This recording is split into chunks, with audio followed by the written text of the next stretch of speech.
എല്ലാവർക്കും നല്ല നമസ്കാരം.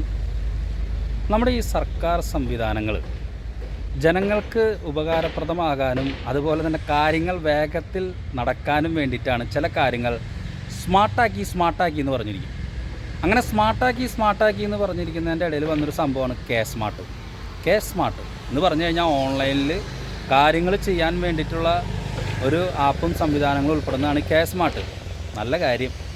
ഇപ്പോൾ യഥാർത്ഥത്തിൽ നടക്കുന്നത് എന്താണെന്നറിയാം. ഞാൻ നിൽക്കുന്ന ഈ ചാലക്കുടി നഗരസഭയുടെ മുന്നിലാണ്.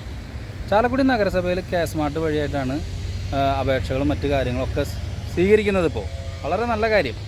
പഞ്ചായത്തുകളിൽ ഇപ്പോഴും ആയിട്ടില്ല. ഇപ്പോൾ യഥാർത്ഥത്തിൽ എന്താ സംഭവം എന്ന് വെച്ചിട്ടുണ്ടെങ്കിൽ സ്മാർട്ടായിട്ട് കാര്യങ്ങൾ നടക്കുന്നത് പഞ്ചായത്തിലാണ്. എന്താണെന്ന് വെച്ചിട്ടുണ്ടെങ്കിൽ അവിടെ കെ സ്മാർട്ട് ഇല്ല. അതുകൊണ്ട് അവിടെ സ്മാർട്ടായിട്ട് കാര്യങ്ങൾ നടക്കുന്നു. നഗരസഭയിൽ കെ സ്മാർട്ടായി, പക്ഷേ ജനങ്ങൾ തീരാ ദുരിതത്തിലും ഉദ്യോഗസ്ഥർ അതിനേക്കാളും വലിയ ദുരിതത്തിലാണ് പോകുന്നത്.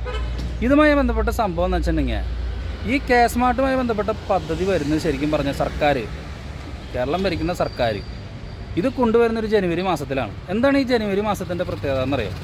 ഒരു ഒരു സാമ്പത്തിക വർഷത്തിൻ്റെ അവസാന എൻഡിലേക്ക് പ്രവേശിക്കുന്ന മാസങ്ങളാണ് ഈ ജനുവരി ഫെബ്രുവരി. വല്ലാത്ത പീക്ക് ടൈമായിരിക്കും. ഉദ്യോഗസ്ഥരും എല്ലാ ആളുകളും ഈ കണക്കുകൾ സെറ്റ് ചെയ്യാനൊക്കെ ഓട്ടം ഓടുന്ന മാസങ്ങളാണ് ജനുവരി ഫെബ്രുവരി മാർച്ച് മാസങ്ങൾ.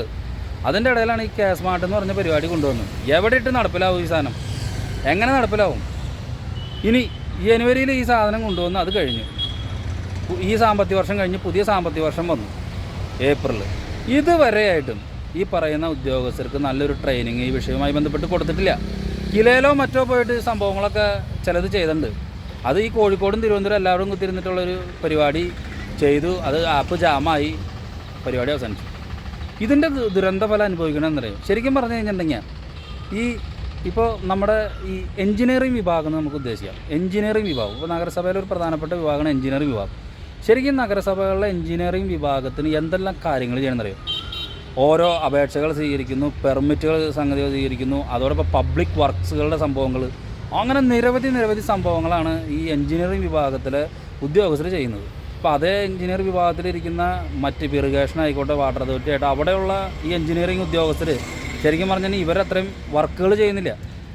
പക്ഷേ നഗരസഭയിലെ എൻജിനീയറിംഗ് വിഭാഗം എന്ന് പറഞ്ഞാൽ നിസ്സാര സംഭവം അല്ലത്. ഇതൊക്കെ ഈ കെ സ്മാർട്ട് വഴിയായിട്ടാണ് ഈ പരിപാടി ചെയ്യുന്നത്. എങ്ങനെ നടക്കാൻ പറ്റുന്നത്? എങ്ങനെയാണ് സംഭവം ചെയ്യണത്? ഞാൻ ചില കാര്യങ്ങൾ ഉദാഹരണമായിട്ട് പറയാം. അതായത് ഇപ്പോൾ ഒരു ബിൽഡിംഗ് പെർമിറ്റിന് സാങ്ഷൻ എടുക്കാൻ വേണ്ടിയ സംഭവങ്ങൾ, ഇതിൻ്റെ സ്കെച്ചും മറ്റു കാര്യങ്ങളൊക്കെ വെച്ച് ലൈസൻസ് ആയിട്ടുള്ള എഞ്ചിനീയർമാർ ഈ സംഭവം സാങ്ഷന് വേണ്ടി അയക്കുന്നു. ഇതെങ്ങനെയാണ് ഈ പറയുന്ന എഞ്ചിനീയറിംഗ് വിഭാഗത്തിലിരിക്കുന്ന മറ്റു ഉദ്യോഗസ്ഥന്മാർ ഈ വിഷയം, ഈ ബിൽഡിംഗ് പെർമിറ്റിൻ്റെ ഈ സ്കെച്ച് എടുത്ത് ആ സ്ഥലത്ത് കൊണ്ടുപോയി ഈ സംഭവം പരിശോധിക്കുന്നത് എങ്ങനെയാണ്? ഇത് ഓൺലൈനിലാണല്ലോ ഈ സംഭവം ചെയ്തുകൊണ്ടിരിക്കുന്നത്. ഇതിൻ്റെ പ്രിൻ്റ് എങ്ങനെയാണ് എടുക്കാൻ പറ്റുക? A4 സൈസിൽ ഈ സാധനം എടുക്കാൻ പറ്റുന്നില്ല. പിന്നെ ഇത് വലിപ്പമുള്ള സൈസിൽ ഇതെങ്ങനെയാണ് ഈ സംഭവം എടുക്കാൻ പറ്റുക? എനിക്ക് തോന്നുന്നില്ല ഇത് എടുക്കാൻ പറ്റുമെന്ന്. യഥാർത്ഥത്തിൽ ഈ ഗവൺമെൻറ് ചെയ്യേണ്ട സംഭവം ഈ ഉദ്യോഗസ്ഥർക്ക് കുറേ കൂടി സ്മാർട്ടായിട്ടുള്ള കാര്യങ്ങൾ ചെയ്തു കൊടുക്കണം. ഇപ്പോൾ ലാപ്ടോപ്പുകൾ കൊടുത്തു, ഒരു ടാബ് കൊടുക്കാം, അതിവേഗത്തിലുള്ള ഈ ഇൻ്റർനെറ്റ് സംവിധാനങ്ങൾ, ഒരു സിമ്മ്, ഈ വക സംവിധാനങ്ങളൊക്കെ കൊടുത്തിട്ട് വേണം ഈ പരിപാടി ആരംഭിക്കാൻ.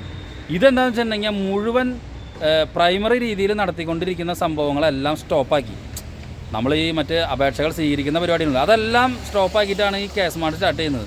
ഇപ്പോൾ ഏതെങ്കിലും കാര്യങ്ങൾക്ക് ഇവിടെ വന്നു കഴിഞ്ഞിട്ടുണ്ടെങ്കിൽ ഇതിനുമായി ബന്ധപ്പെട്ട ട്രെയിനിങ് ഇല്ലാത്തത് മൂലം ഉദ്യോഗസ്ഥർ ശരിക്കും പറഞ്ഞിട്ടുണ്ടെങ്കിൽ അങ്ങ വരച്ചുകൊണ്ടിരിക്കുകയാണെന്ന്.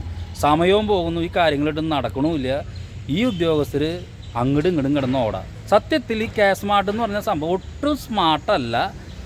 ആളുകളെയും ഉദ്യോഗസ്ഥരെയും വലയ്ക്കുന്നൊരു സംഭവമായിട്ട് മാറിയിട്ടുണ്ട്. ഇതിൻ്റെ ബാലാരിഷ്ടതകളൊക്കെ മാറ്റി ഒരു സംഗതി വരുമ്പോൾ തന്നെ ഇതിന് കുറേ ബാലാരിഷ്ടതകൾ ഉണ്ടാവും, അത് സമ്മതിക്കുന്നു. പക്ഷേ ഏപ്രിൽ മാസമായി, ഇന്നേ വരെ ഈ ഉദ്യോഗസ്ഥർക്ക് ഏതെങ്കിലും വിധത്തിലുള്ള ട്രെയിനിങ്ങോ മറ്റു കാര്യങ്ങളോ കൊടുത്തിട്ടുണ്ടോ? ഇല്ല. അപ്പോൾ ജനുവരിയിൽ വന്നാണ് ഈ സംഭവം. ഇപ്പോൾ പഞ്ചായത്തുകളിൽ കെ സ്മാർട്ട് ഇല്ല, അത് സ്മാർട്ടായിട്ട് അവിടെ കാര്യങ്ങൾ നടക്കുന്നു. ഇവിടെ കെ സ്മാർട്ട് കൊണ്ടുവന്നു, ഇതാകെ അവതാളത്തിലേക്ക് പോയിക്കൊണ്ടിരിക്കുന്നു. എത്രയും പെട്ടെന്ന് ഈ സംഗതി പരിഹരിക്കാനായിട്ടുള്ള ഇടപെടൽ ഇവിടുത്തെ ഭരണ സംവിധാനങ്ങൾ ശ്രദ്ധയിൽപ്പെടുത്തി ചെയ്യണം. അതല്ലെങ്കിൽ പല കാര്യങ്ങളിലും ഈ കെ സ്മാർട്ട് ഒരു വലിയ ദുരന്ത കിനാവള്ളിയായിട്ട് മാറിക്കൊണ്ടിരിക്കുകയാണെന്ന് ഇവിടെ സൂചിപ്പിക്കുകയാണ്. ഇവിടെ ഓരോ കാര്യങ്ങൾക്കും വരുന്ന സാധാരണക്കാർ വലിയ വിഷമങ്ങളാണ് അനുഭവിച്ചുകൊണ്ടിരിക്കുന്നതെന്ന് മാത്രം പറയുന്നു.